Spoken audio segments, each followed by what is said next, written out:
Hoeveel keer gee ons,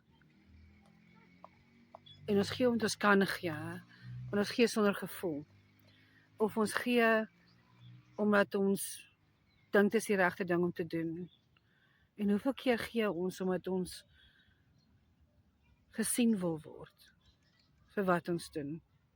Jy weet, daar's baie mense wat in kameras agsaam met hulle loop as hulle vir mense gee, en ek verstaan die konsep wat hulle sê, hulle moet wys wat hulle doen, maar is dit elke keer nodig? En dan sit en dink ek vandag, hoekom het God dit vir my gegee, spesifiek vir myself? En dit wat ek neergeskryf het is, God herinner dat dit nie belangrik is wat ek doen nie, maar met die liefde waarmee ek dit doen. Ek dink ek het op 'n stadium in my lewe gekom wat ek liefde met gee verwar. Gee van my tyd, gee van my goed, gee van myself.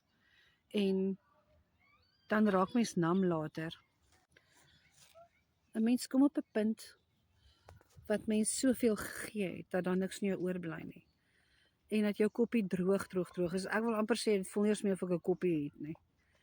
En dis hoekom ek tyd afvat vir myself, en vandag wil ek vir jou sê, en vir jou bid ook, en vir jou sê, as jy is waar ek is, wat jy gekom het op 'n plek waar jy so baie gegee het, dat daar niks oor is nie, en dit voel vir jou asof niks meer sin maak nie, en asof niks meer saak maak nie, dis 'n baie gevaarlike plek om te wees. Dan is dit nodig om te doen wat ek gedoen het, om alles te stop, en terug te keer na die Here toe. En net 'n plekkie te soek vir jouself waar jy kan sê, Here, hier is ek, en ek wil tyd saam met U spandeer vandag.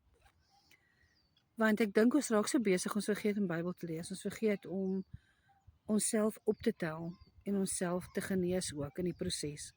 En die Here het die krag om al hierdie dinge vir jou te doen, maar jy moet na hom toe gaan, en vir hom vra om te doen. So, alles wat jy het, hoef nie gedeel te word nie. En jy mag mooi goedjies besit ook. Jy het nie nodig om alles wat jy het weg te gee, omdat jy dink, jy mag nie iets besit nie. Jy mag goedjies besit. Gee minder en gee opreg. Ek dink dit is die les wat ek vandag geleer het, is om minder te gee, maar opreg te gee.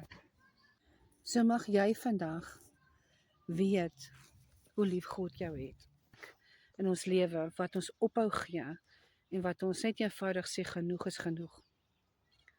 Waar ons net eenvoudig stil raak, en vir ons self ook begin sorg, want jy mag dit doen, jy mag vir jouself begin sorg.